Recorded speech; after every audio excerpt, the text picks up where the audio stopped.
Hello everyone, welcome to अध्ययन मंथन। आज की क्लास में हम क्लास 9 के force and laws of motion के चैप्टर को डिस्कस करने वाले हैं। क्लास 9 के इस चैप्टर को मैंने पिछले वीडियो में डिस्कस किया था। अगर आपने वो वीडियो नहीं देखी है तो आप जाके लिंक वो वीडियो प्लेलिस्ट में जरूर देख लेना। कोई नहीं, अगर आपने नहीं देखी फिर भी आपको आज की वीडियो के सारे कॉन्सेप्ट क्लियर होंगे, बिकॉज मैं सारी चीजों को अच्छे से समझा के चलूंगी। इसी के साथ स्टार्ट करते हैं हम हमारा क्लास 9 का चैप्टर। कौन सा? फिजिक्स का chapter number 9, force and laws of motion, यानी बल तथा गति के नियम। तुम लोग कॉपी निकाल लो, साथ के साथ अगर कुछ लिखना हो तो लिखते रहना। Force and laws of motion, ठीक है। अब देखो, जैसे कि चैप्टर का नाम क्या है, force and laws of motion. Force को मैंने पहले भी डिफाइन किया था, एक्सप्लेन किया था कि फोर्स क्या होता है ना। फोर्स क्या था, जल्दी बताओ। फोर्स यानी बल। मैंने जो डिस्कस किया वो क्या था? फोर्स किस फॉर्म में लगता है? पुश की फॉर्म में, पुल की फॉर्म में। जब हम किसी चीज को पुल कर रहे हैं, पुश कर रहे हैं, तो वहां पे फोर्स अप्लाई हो रहा है। बेसिकली फोर्स है क्या? फोर्स, अगर कोई ऑब्जेक्ट रेस्ट में है तो उसे मोशन में लाता है, और कोई चीज अगर मोशन में है तो उसे क्या करता है? रेस्ट में लाता है। यानी उसकी जो स्टेट है, अगर रेस्ट की स्टेट है तो मोशन में, मोशन की स्टेट है तो रेस्ट में। उसको चेंज करने का काम कौन करता है? फोर्स, ठीक है। जस्ट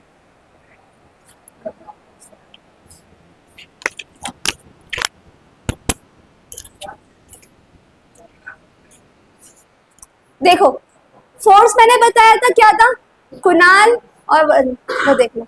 फोर्स बताया था मैंने, चेंज इन स्टेट, है ना।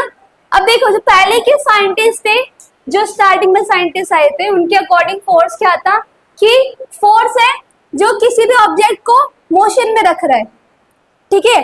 ये था मानना। जो शुरू के साइंटिस्ट थे, गैलीलियो थे और भी साइंटिस्ट थे, उन्होंने क्या कहा था कि फोर्स क्या है, किसी भी चीज को मोशन में रखता है। बट जो न्यूटन थे, उनके अकॉर्डिंग फोर्स क्या था?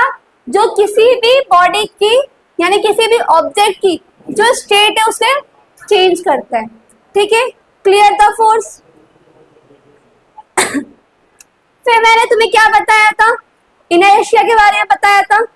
नहीं, ये मैं थोड़ा रिवाइज, 5-10 मिनट थोड़ा सा रिवाइज करा रही पिछले वाला, ताकि आज का अच्छे से क्लियर आ जाए, ठीक है। इनर्शिया की बात करो, इनर्शिया पढ़ाया था।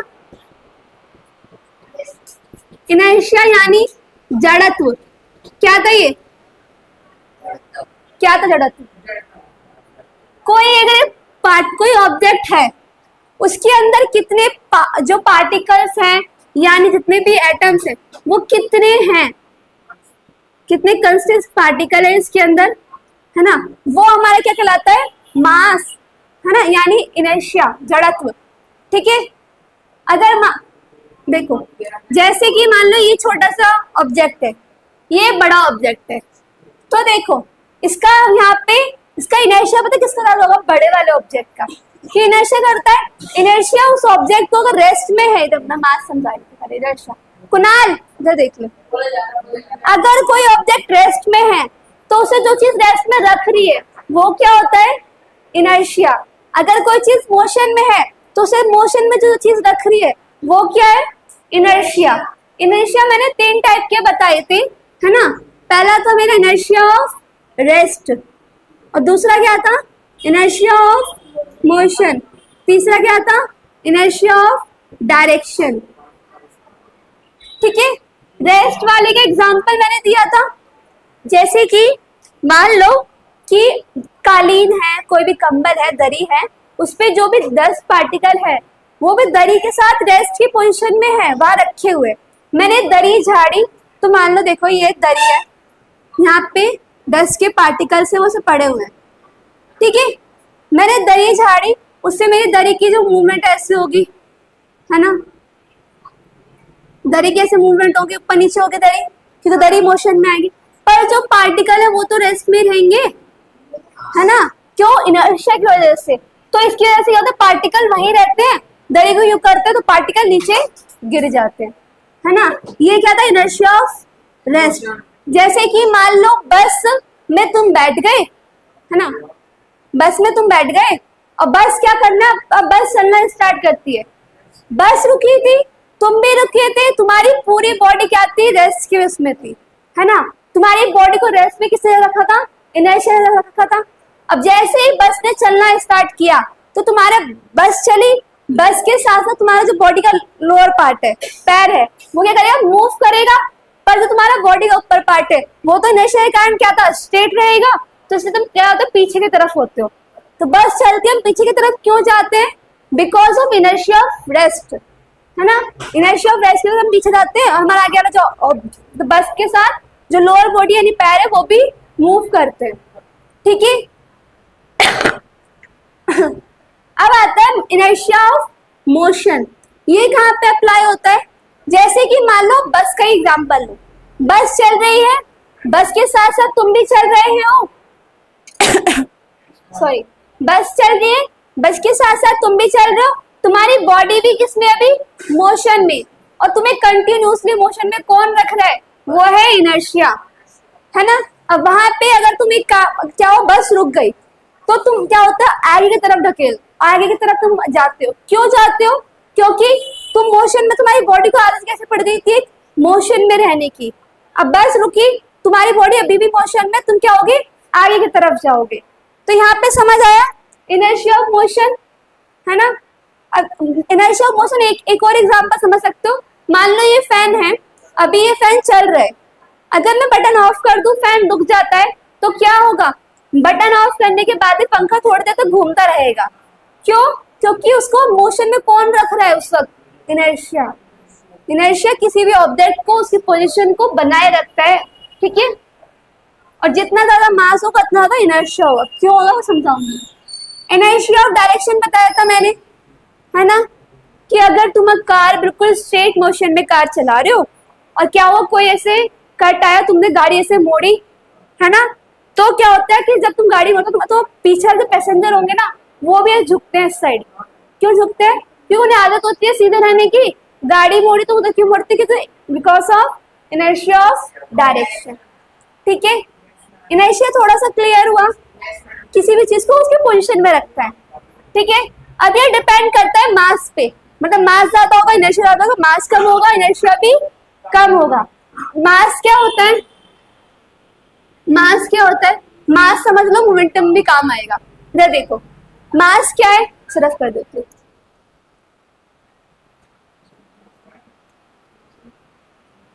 इधर देख ले भाई, इधर मास क्या है, देखो जैसे कि ऑब्जेक्ट है, ये ऑब्जेक्ट रखिए, किसमें पार्टिकल ज्यादा कंस्टेंट है, किसमें ज्यादा पार्टिकल है, इसमें ज्यादा पार्टिकल्स है ना।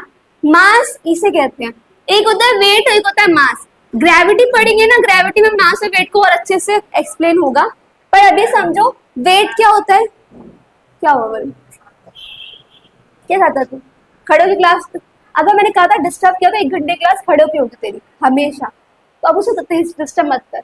देख इधर, यहाँ पे जो वेट होता है वो क्या होता है कि देखो दुनिया में ना जितनी भी चीजें हैं ना एक दूसरे को अपनी तरफ क्या करती है, अट्रैक्ट करती है।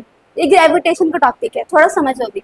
अब यहाँ पे जो अर्थ है ना वो किसी ऑब्जेक्ट को खींच रही होगी अपनी तरफ, है ना, और यहाँ पार्टिकल भी जो है वो भी अर्थ को अपनी तरफ खींच रहा होगा, क्योंकि लॉ है कि हर चीज अपने आप अट्रैक्ट करती है एक दूसरे को।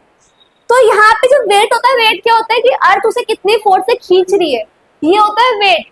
मास क्या होता है, मास होता है कि उसके अंदर कितने पार्टिकल कंसिस्ट हैं, ठीक है।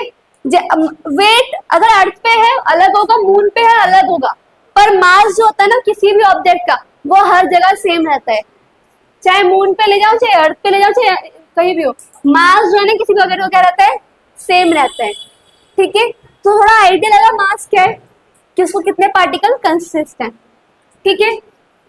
अब देखो जितना ज्यादा मास उतना ज्यादा इनर्शिया।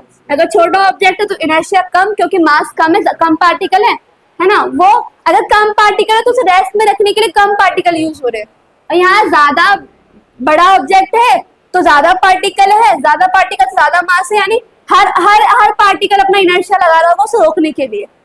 ठीक है, इस चैप्टर में थ्योरी ज्यादा समझोगे जितना उतना अच्छा है।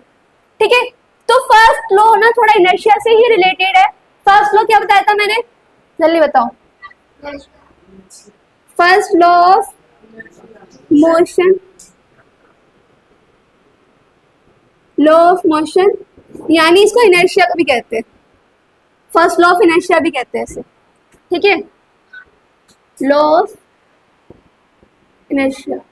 तो देखो ये था क्या कि अगर कोई ऑब्जेक्ट रेस्ट में है तो रेस्ट में जब तक कि उस पे कोई भी एक्सटर्नल फोर्स ना लगे, जब तक कि मैं इसमें फोर्स नहीं लगाऊंगी ये मूव नहीं करेगा। और कोई चीज मूव कर रही है तो वो तब तक जब तक नहीं, जब तक कि उस पे एक्सटर्नल फोर्स ना लगे। ये कहता है फर्स्ट लॉ। ठीक है, क्लियर है। अगर कोई ऑब्जेक्ट रेस्ट में है तो वो रेस्ट में ही रहेगा। अगर मैंने ये पेन कहीं पर रख दिया ना तो सालों तक वो वहीं पर है जब तक कि उस पर कोई एक्सटर्नल फोर्स ना लगे, मतलब कोई भारी में फोर्स पुल पुश या ऐसा कुछ ना करूँ तो। ठीक है, और कोई ऑब्जेक्ट अगर मूव कर रहा है तो लगातार मूव करता रहेगा जब तक कि मैं उस पर कोई फोर्स ना लगाऊं। ठीक है, क्लियर हुआ? नहीं हुआ? हो गया वरुण? अरे समझ आ रहा है? अब देखो आज मैं कराऊंगा तुम्हें सेकेंड लॉ, थर्ड लॉ तुम्हें पता ही है। सेकेंड लॉ को समझने के पहले समझना पड़ेगा तुम्हें वेलोसिटी, एक्सीलरेशन और मोमेंटम। ये तीन चीज समझ, मोमेंटम को पीछे दिखाते हैं स्मॉल पी से। ये तीन चीज समझ लोगे सेकेंड लॉ आराम से क्लियर हो जाएगा। वेलोसिटी को हम अच्छे से जानते हैं, जानी पहचानी चीज है। पढ़िए ना वेलोसिटी पहले क्या थी? उसने बोला नहीं, बहुत मारूंगी। वेलोसिटी क्या होता है? Speed with direction. अगर मान लो ऑब्जेक्ट है, अगर ये स्ट्रेट मोशन में चल रहा है तो इसकी वेलोसिटी क्या है? स्ट्रेट है। अगर कोई ऑब्जेक्ट ऊपर की तरफ फेंका उसकी वेलोसिटी क्या है? अपवर्ड है। स्पीड के साथ क्या ऐड कर दो? डायरेक्शन, वो क्या होती है? वेलोसिटी। अगर कोई ऑब्जेक्ट रेस्ट में है तो इसकी वेलोसिटी क्या है? रेस्ट है ना। अगर मोशन में है साउथ की तरफ, नॉर्थ की तरफ, तो उसकी। ठीक है, एक्सेलरेशन क्या होता है? Change in velocity. अब वेलोसिटी हाँ, वेलोसिटी दो चीजों पे डिपेंड करती है। पहला क्या है मेरा? डायरेक्शन, पहले स्पीड, कुछ भी ले लो मर्जी है। पहले स्पीड हो गई, दूसरी क्या हो गई? डायरेक्शन। वेलोसिटी में दोनों चीज तो होती है, स्पीड होती है और डायरेक्शन होती है। अगर मैं इन दोनों में से किसी भी चीज में चेंज कर दूं तो वो मेरा क्या कहलाएगा? एक्सेलरेशन। ठीक है, अगर मैं स्पीड बढ़ा दूं, मान लो मेरी एक साइकिल है 20 मीटर पर आवर की, 20 मीटर पर सेकंड लो, आर ज्यादा हो जाएगा। 20 मीटर पर सेकंड की स्पीड साइकिल चला रही हूं मैं। अगर मैं इसकी स्पीड 20 से 40 कर दूं तो कितने का चेंज आया? 20 मीटर पर सेकंड का। तो ये मैंने क्या करा? मैंने साइकिल क्या कर दी? एक्सीलेट कर दी। अगर मैं स्कूटी चला रही हूँ, स्कूटी की स्पीड मेरे 20 किलोमीटर पर आवर है ना, और मैंने अभी मेरी स्कूटी सही चल रही है, मैंने एक्सीलेटर दबाया, स्कूटी का एक्सीलेट करा, उसकी स्पीड हो गई 40, ये मान लो उसकी स्पीड हो गई 60, तो वो क्या हो गई? स्पीड में चेंज आया तो वो क्या हो गई? एक्सेलरेट। चेंज इन वेलोसिटी क्या हो गया? एक्सेलरेशन। दूसरा है डायरेक्शन वाला, है ना। अगर मान लो कोई चीज स्ट्रेट चल रही है, मैंने टर्न लिया था, अभी इसकी डायरेक्शन क्या आती है? स्ट्रेट। अभी हमने टर्न लिया तो उसके डायरेक्शन में चेंज आया तो वो क्या हो गई? एक्सेलरेट। ठीक है, अब देखो एक चीज बताओ मुझे, अगर ये ऑब्जेक्ट रेस्ट में है, मैंने इसको फोर्स लगाया तो यहाँ पे इसकी वेलोसिटी में चेंज आएगा या नहीं आएगा? अगर ये ऑब्जेक्ट है, मैंने इस पे फोर्स अप्लाई किया, इसकी वेलोसिटी रेस्ट में थी, उसमें चेंज आएगा। तो फोर्स लगाने से क्या होता है? ऑब्जेक्ट क्या होता है? एक्सीलेट होता है। बराबर नहीं होना चाहिए, फोर्स लगाने से क्या होता है? ऑब्जेक्ट एक्सीलेट होता है ना, उसकी वेलोसिटी में चेंज आता है।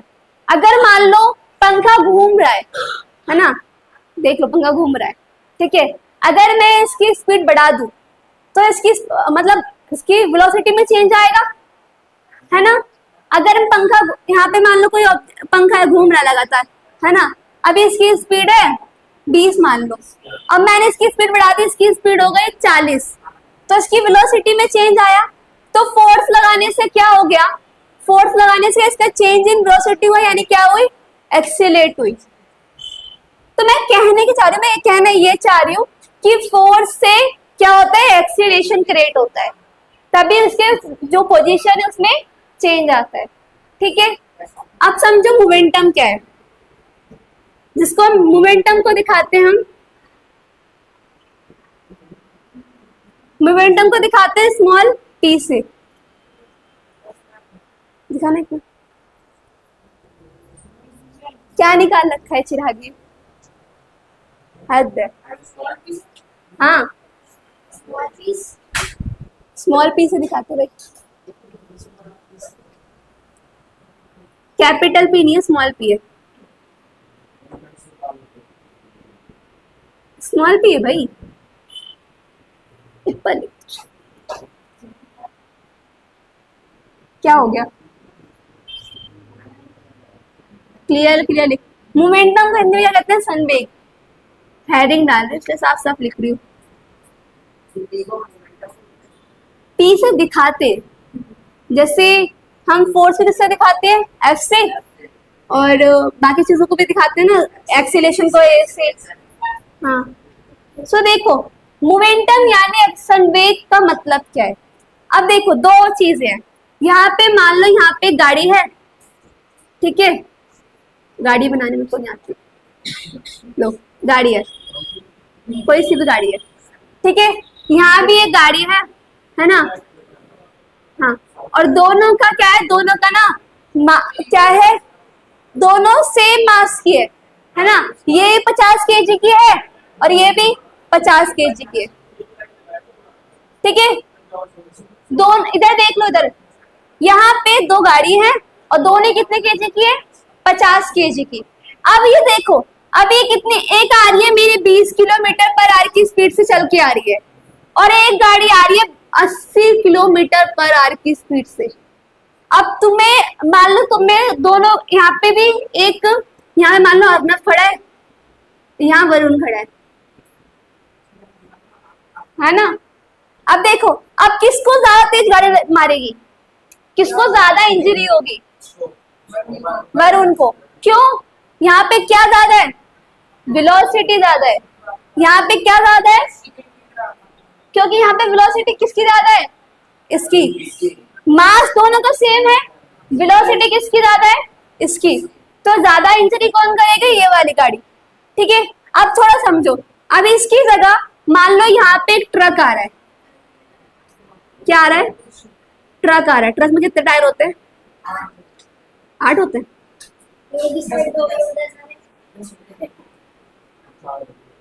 पता नहीं, मुझे नहीं पता कितने होते हैं। ये ट्रक आ रहा है और एक और गाड़ी आ रही है, कुछ भी समझो यार, कुछ भी, वो सेम वही वाली गाड़ी है। गाड़ी का वेट कितना है, 50 kg, और ट्रक का वेट मान 1000 kg। भाई वो ट्रक है, जस्ट सपोज, हम समझने के लिए, मैं एग्जैक्ट वेट नहीं जानती।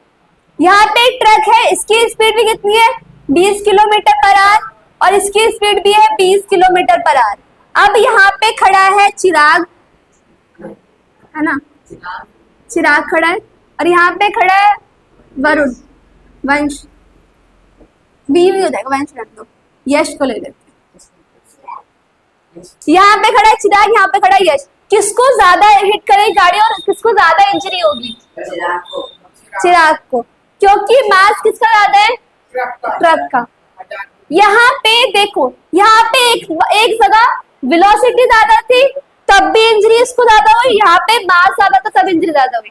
तो यहाँ पे जो मास और वेट है दोनों ही क्या कर रहे हैं, इंजरी कर रहे हैं, है ना। कार वाले में दोनों का मास ना सेम था, मास 1 और मास 2 क्या था, सेम था। यहाँ पे क्या सेम थे, वेलोसिटी 1 वेलोसिटी 2। अरे उल्टा कर दिया, नहीं सही तो है, सही है।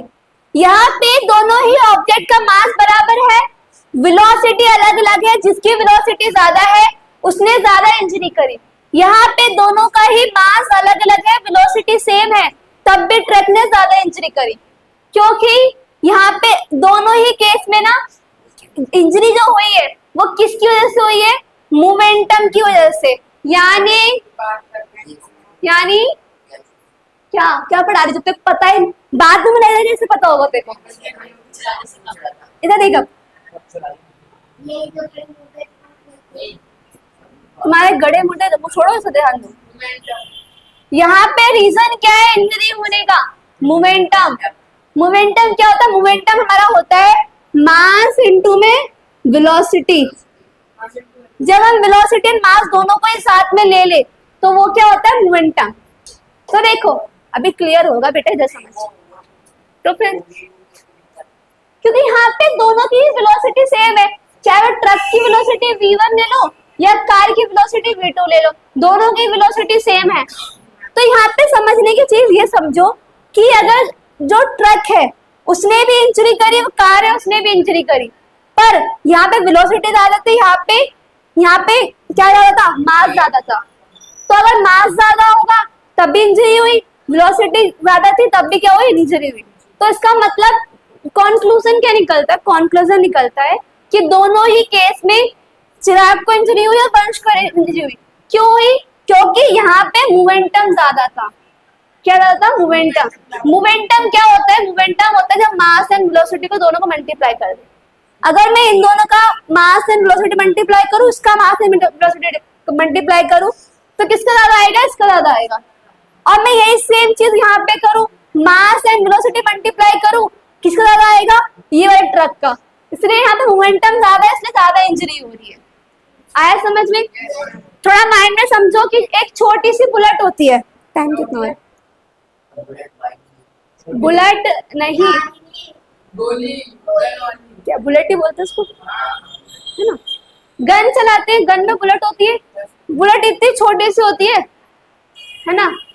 अब देखो वो छोटी सी बुलेट भी तुम्हें जान से मार सकती है, और एक बड़ा सा ट्रक जो धीरे से आ रहा हो, ट्रक जो बड़ा सा ट्रक बिल्कुल अगर थोड़ी कम स्पीड पे होगी ना तब भी तुम्हें वो एक जान से मार सकती है।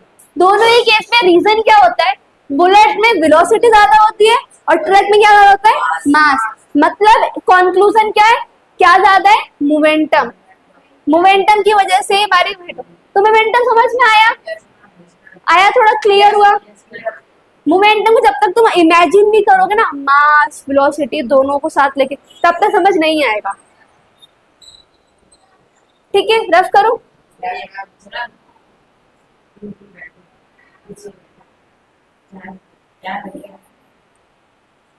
तुम हाँ, अच्छा एक चीज जरा देखो, अब सेकंड लॉ करा रहे हो, ध्यान सुनो। सेकंड लॉ ऑफ मोशन क्या कहता है, सेकंड लॉ ऑफ मोशन कहता है कि सेकंड लॉ ऑफ मोशन कहता है the rate of change in momentum, the rate of change in, कोई हिंदी वाला है यहाँ पे, the change in momentum is directly proportional, directly proportional,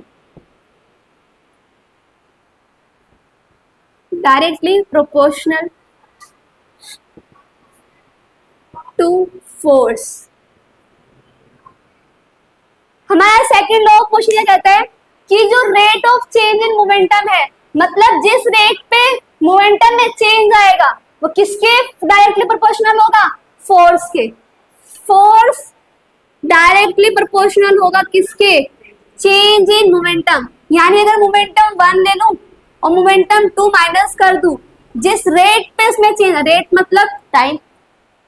अब ये मत पूछना यहाँ पे टी क्यों आया, मैंने एक्सीलरेशन में पढ़ाया था, क्लियर करा था कि जिस दर पे चेंज आता है, समय के साथ चेंज आ रहा है ना, तो किस रेट पे चेंज आ रहा है, टाइम के साथ चेंज आ रहा है।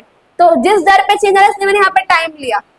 तो जिस दर पे मोमेंटम में चेंज आता है वो क्या, वो किसने डायरेक्ट प्रोपोर्शनल किसकी होता है, फोर्स के। ठीक है, रफ करूँ मैं, थोड़ा समझाना है आगे।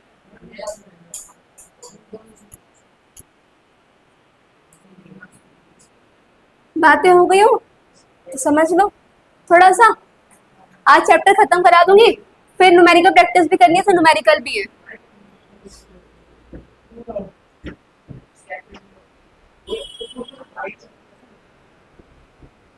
सेकंड लॉ बता दी मैंने, एक्सप्लेनेशन कर दिया। फोर्स डायरेक्टली प्रोपोर्शनल किसके होता है? Change in momentum. चेंज को दिखाते हैं डेल्टा से। किसे दिखाते हैं? डेल्टा से। और पर रेट ऑफ टाइम में जितना चेंज हो रहा है, ठीक है, ये डेफिनेशन है। देखो अब तुम्हें ध्यान से देखो, यहाँ पे तुम्हें फोर्स का फॉर्मूला में बताया था ना। फोर्स का फॉर्मूला क्या था? एम बराबर में ए। ये कैसे आया ये समझते हैं, ये समझते हैं फॉर्मूला आया कैसे। तो देखो जैसे कि फोर्स यहाँ पे चेंज इन मोमेंटम पूछा है। मान लो ये कोई बॉडी है, कोई ऑब्जेक्ट है, इसका मास है m। यहाँ पे कोई बॉडी है, इसका मास है 2m, ठीक है भाई। इधर देखो, ये मास सेम रखो, यहाँ पे m1 है, यहाँ पे। अब यहाँ पे इसकी वेलोसिटी v1 है, कुछ भी समथिंग वेलोसिटी होगी। और यहाँ पे जब मूव कर रहा था, इसकी वेलोसिटी हो गई v2, ठीक है। अगर तुम्हें चेंज निकालना तो कैसे निकालोगे चेंज? अरे अगर मेरी पॉकेट मनी 80 रुपए है करंट में, बाद में जाके हो गई 160 रुपए, तो चेंज कितने का आया मेरी पॉकेट मनी में? कैसे निकाला? 160 में से 80 को माइनस करा तभी तो 80 आया। तो वैसे ही निकलता है चेंज। जो अभी की मोमेंटम है उसको किससे माइनस करना है? जो बाद में होती है ना। तो यहाँ पे मैं क्या करूंगी? सिंपली जो मेरा क्या, जो लास्ट वाला मोमेंटम है ना, उसको माइनस कर दूं किससे? पहले वाले मोमेंटम से, है ना। पर रेट ऑफ टाइम मेरा चल ही रहा है, ठीक है। अब यहाँ पे मोमेंटम का फॉर्मूला मैंने तुम्हें क्या बताया? मोमेंटम का फॉर्मूला क्या बताया था मैंने तुम्हें? मोमेंटम का formula mass into velocity. Force का नहीं पूछ रही बेटा। मोमेंटम था क्या? मोमेंटम था जब कोई ऑब्जेक्ट का मास और वेलोसिटी साथ में लेते। अब यहाँ पे चेंज इन मोमेंटम निकालना है, तो यहाँ पे पहले P2 मतलब जो दूसरा ऑब्जेक्ट है, यहाँ पे दो ऑब्जेक्ट लिए थे ना मैंने, M और M, एक ही ऑब्जेक्ट था। एक ही ऑब्जेक्ट में पहले वेलोसिटी v1 थी, फिर वेलोसिटी हो गई v2। चेंज निकालना है, दोनों के बीच में मुझे चेंज निकालना है। तो मैं क्या करूंगी? पहले वाले m2 में से जो मास और वेलोसिटी दूसरे वाले जब हो गई थी फाइनल, इसको माइनस कर दूंगी, स्टार्टिंग वाली है ना। और यहाँ पे टाइम चल ही रहा है ना। इधर देख लो, इधर ये फाइनल वेलोसिटी है, इसको मैं किससे दिखा सकती हूँ? v से। और ये इनिशियल वेलोसिटी से किससे दिखा सकती हूँ? u से। तो यहाँ पे फोर्स डायरेक्टली प्रोपोर्शनल किसके हुआ? m रहने दो, यहाँ पे ले लो v माइनस में u और t चल ही रहा है, ठीक है। अब यहाँ पे जब इक्वल का साइन होता है ना, इक्वल को साइन को हटाने के लिए हमेशा क्या लगाना पड़ता है? एक कांस्टेंट लेना पड़ता है। और न्यूटन ने भी कांस्टेंट लिया था। ये जो प्रोपोर्शनल का जो साइन है ना, प्रोपोर्शनल के साइन को हटाने के लिए न्यूटन ने कांस्टेंट लिया था k, और बाद में इस k की कोई वैल्यू आई नहीं, ये कुछ है, तो उसको हटा दिया। यहाँ पे मोमेंटम का मतलब फोर्स बराबर क्या हो गया? m और फाइनल वेलोसिटी माइनस में इनिशियल वेलोसिटी, v माइनस में u। अच्छा तुम्हें कुछ याद आ रहा है? v माइनस में u अपॉन में t क्या? एक्सीलरेशन का डेफिनेशन क्या थी? चेंज इन वेलोसिटी पर रेट ऑफ टाइम पे। चेंज इन वेलोसिटी पर रेट ऑफ टाइम पे। तो फोर्स बराबर क्या आ गया? मास इनटू में एक्सीलरेशन। इसलिए बना था फोर्स का फॉर्मूला ऐसे। तभी फोर्स का फॉर्मूला क्या आया था? मास इनटू में एक्सीलरेशन, ठीक है। ये चीज क्लियर हुई। अब तुम्हें सेकंड लो थोड़ा सा और एक्सप्लेन कर देती हूँ, टाइम कितना हो रहा है। समझ तो वैसे आ गया होगा सेकंड थोड़ा। सेकंड लो कहते हैं कि जितना मैं फोर्स लगाऊंगी ना, उसके मोमेंटम में उतना चेंज आएगा। कैसे? मान लो कोई ऑब्जेक्ट है ना, वो अभी एक फिक्स मोमेंटम के साथ चल रहा है ना। यहाँ मैं स्कूटी चला रही हूँ, अभी मेरी उसके क्या है, पर रेट उसका एक्सेलरेशन, उसका मास वो क्या है, सेम है। अभी एक सेम मोमेंटम में चल रही है। अगर मैं उसको फोर्स लगाऊं, मान लो मैंने और फोर्स लगाया, तो उसकी वेलोसिटी में चेंज आएगा। वेलोसिटी में चेंज आएगा तो किस में चेंज आएगा, मोमेंटम में चेंज आएगा। तो मोमेंटम डिपेंड किस पे करता है बेटा, मास इनटू वेलोसिटी पे। अगर मैं वेलोसिटी चेंज कर दूं तो उसके मोमेंटम में चेंज आएगा अपने आप ही। अगर मैं स्पीड बढ़ा दूंगी मोमेंटम बढ़ जाएगा, है ना। देखो जैसे मान लो कि एक गाड़ी है ना, उसकी यहाँ पे मान लो एक ए है एक बी है ना। यहाँ जो ए है ना, इसकी बाइक जो है वो डिस्टेंस कवर करती है 30 सेकंड में, है ना। एक फिक्स डिस्टेंस कवर करती है 30 सेकंड में। या मेरी बाइक है वो डिस्टेंस कवर कर रही है 60 सेकंड में। किसमें ज्यादा फोर्स लग रहा होगा, हाँ किसमें ज्यादा फोर्स लग रहा होगा, क्योंकि इसमें गाड़ी क्या लगा रही होगी, ज्यादा फोर्स लगा रही होगी, गाड़ी का इंजन ज्यादा फोर्स लगा रहा होगा, तभी तो इसका मोमेंटम भी। और मोमेंटम ज्यादा किसका होगा, मोमेंटम ज्यादा किसका होगा, इसका, क्योंकि उसकी वेलोसिटी ज्यादा है। तो समझ आया, जिसका फोर्स ज्यादा उसका मोमेंटम ज्यादा, जिसका फोर्स कम उसका मोमेंटम कम। इसलिए फोर्स ज्यादा होने पे, फोर्स के बढ़ने पे मोमेंटम बढ़ता है, और फोर्स के घटने पे मोमेंटम घटता है। क्लियर हुआ। अब देखो टाइम मैं नीचे क्यों लिया, टाइम को नीचे इसलिए लिया क्योंकि यहाँ पे टाइम क्या लग रहा है, कम लग रहा है, यहाँ पे टाइम ज्यादा लग रहा है। तो ज्यादा टाइम मतलब फोर्स, अगर फोर्स बढ़ाऊंगी तो टाइम घट जाएगा। इधर टाइम कम है, टाइम ज्यादा लग रहा है, वही तो बोल रही हूँ मैं। अगर टाइम ज्यादा लग रहा है, यहाँ पे लग रहा है 60 सेकंड, तुम लोग क्या कंफ्यूज हो रहे बताओ। आ गया, ठीक है। अगर टाइम ज्यादा लग रहा है, यहाँ पे लगा,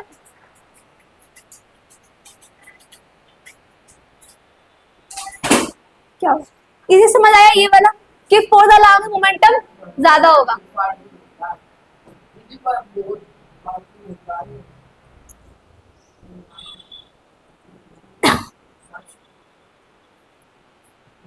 एक बात बताओ दोबारे, ये गाड़ी है ए वाले की, इसने ये पहुंच रहा है एक पॉइंट पी पे कितने मिनट में, 30 सेकंड में। और ये गाड़ी है इसके पहुंच रहा है पी पॉइंट पे कितने सेकंड में, 60 सेकंड में। फोर्स कितना ज्यादा लगा होगा, क्यों, वही तो कम टाइम में। अगर ये 30 सेकंड में, मतलब दोनों रेस लगा रहे हैं, ये पहुंचा 30 सेकंड में, चला के देख, ये पहुंचा 30 सेकंड में, ये पहुंचा 60 सेकंड में। फोर्स किसमें ज्यादा लगेगा, हाँ। तो अगर टाइम कम है तो फोर्स ज्यादा है तो टाइम कम लगेगा, अगर फोर्स कम लगाऊंगी तो टाइम ज्यादा लगेगा।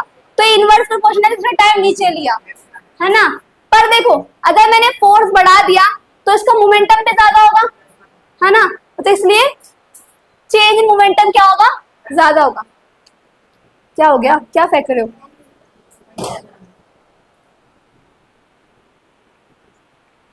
यहाँ बताना मोमेंटम किसका ज्यादा होगा, मोमेंटम ज्यादा किसका होगा यहाँ पे, क्यों, तेज कौन चल रही है, गाड़ी तेज कौन चल रही है, ये वाली। तो मोमेंटम ज्यादा इसका है क्योंकि यहाँ पे फोर्स ज्यादा लग रहा है। तो फोर्स ज्यादा होने पे मोमेंटम ज्यादा होता है, और फोर्स कम होने पे मोमेंटम कम होता है। आया क्लियर, दोबारा समझा देती हूँ। समझ गए, 60 बोले कंफ्यूज कर दिया। बस ये चैप्टर फिर यहाँ खत्म है। थर्ड लॉ ऑफ मोशन क्या है, थर्ड लॉ ऑफ मोशन, जितना हम एक्शन करते हैं उतना ही इक्वल और इमीडिएटली तुरंत के तुरंत क्या होता है, रिएक्शन होता है, इक्वल रिएक्शन होता है। जितना एक्शन होगा उतना ही रिएक्शन होगा, ठीक है। जैसे मैंने गन चलाने पर पीछे की तरफ खींचते हैं, क्यों, क्या, जितना जो गन फोर्स लगाती है बुलेट के ऊपर उतना ही फोर्स लगता है हमारे ऊपर पीछे की तरफ, ठीक है।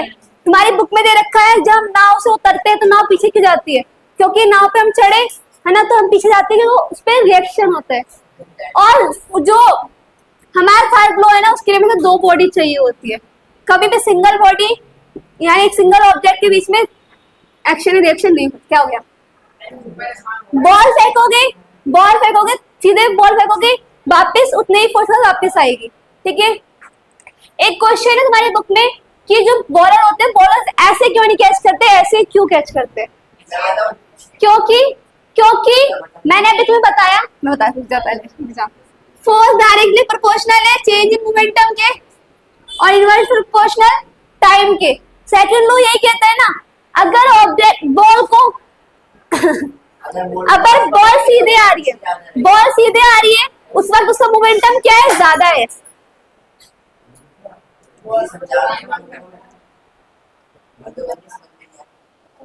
अब मैं इधर ध्यान दे लो पहले, अगर बॉल सीधे आ रही है तो उसका क्या है, मोमेंटम ज्यादा है, क्योंकि वेलोसिटी ज्यादा है ना, इसलिए इसका मोमेंटम क्या है, ज्यादा है। अगर ऐसे पकड़ोगे तो बॉल हिट तेज करेगी, मोमेंटम तेज होगा तो हिट तेज करेगी।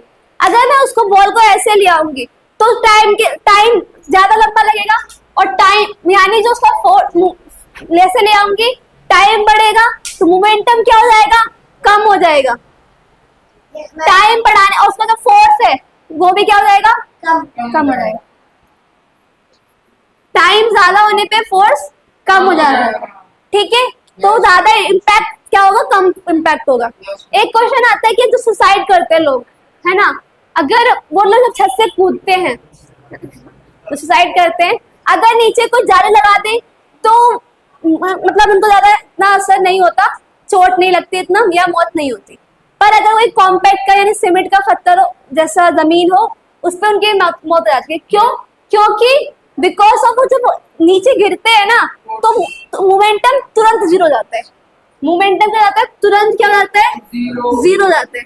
मोमेंटम बहुत तुरंत क्या हो गया, जीरो हो गया, उससे क्या हो गया, फोर्स बढ़ जाता है, क्योंकि फोर्स क्या डायरेक्टली प्रोपोर्शनल है। मोमेंटम तुरंत जीरो हो गया, उससे क्या होता है, फोर्स ज्यादा इम्पैक्ट होता है। क्वेश्चन प्रैक्टिस कराऊंगी, है ना, रिमाइंड का प्रैक्टिस। आज इस चैप्टर को force and laws of motion को यहीं पे खत्म करते हैं। ठीक है, इसी के साथ मैं इस वीडियो को यहीं रोकती हूँ। आई होप आपको इस लॉज एंड मोशन चैप्टर का सारे कॉन्सेप्ट, सारे टॉपिक अच्छे से क्लियर हुए होंगे। अगर आपको कोई भी डाउट हो आप कमेंट सेक्शन में बता दीजिएगा। नमस्ते।